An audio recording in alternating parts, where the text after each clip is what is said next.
popular belief among the American people is that assault weapons are the choice guns for criminals like drug dealers and gang members. It's all because the media paints this picture of thugs invading homes and busting down doors with AK-47s and other semi-automatic rifles. But is that the reality for the everyday criminal? I have my own thoughts on that, but unlike Pierce Morgan, I'd rather let an expert on the subject give his perspective. This is my friend, Jerry, a SWAT officer in New Jersey who deals with violence on the streets every single day. So Jerry, how often are you dealing with this big scary AK or AR that everyone's talking about? This is a good question because the assault weapon concept is so big in society right now. Everybody's talking about it. It's all across the news because these active killer type situations that are happening. But those are isolated incidents. We have to look at it and understand that they're isolated incidents that don't really impact the everyday criminal activity. That monster that sleeps under the bed, that evil AR-15, it really doesn't exist in today's criminal society. In the 21 years of law enforcement that I've been doing this, I've come across 4 or 5. Rarely do we see an AK or an AR-15.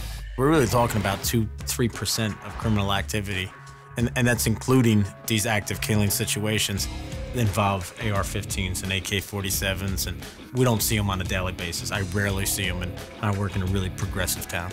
So when I'm overseas and we're dealing with the violent intent versus the tools that they're using, these bad guys are gonna improvise and figure out a way to do harm to the good people.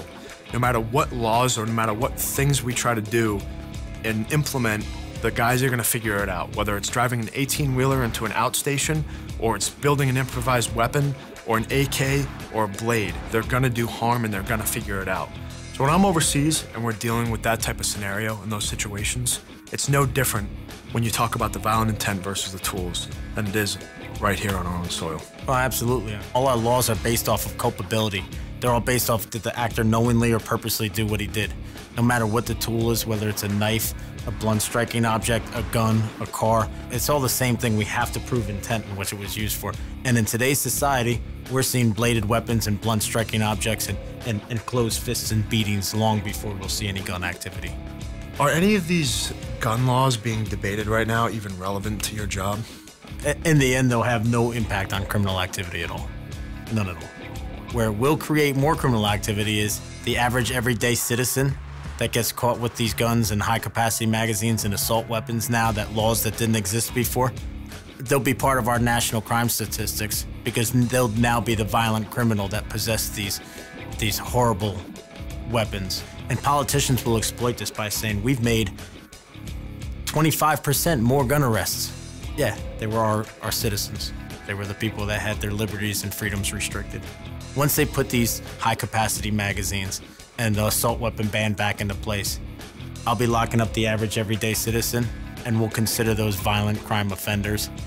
Just the mere possession of the guns they've always owned will make them criminals. So yeah, criminal activity will be rampant at the expense of our citizens.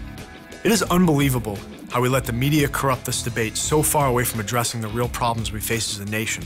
The only way anything is going to change is by getting more guys like Jerry talking about the violent reality they deal with. Because this whole gun debate isn't about solving problems. It's about politics and cable TV ratings. And we've got to decide as a nation whether we'd rather ignore reality and let celebrities and political entertainers make decisions for us, or if we're going to go find the truth for ourselves.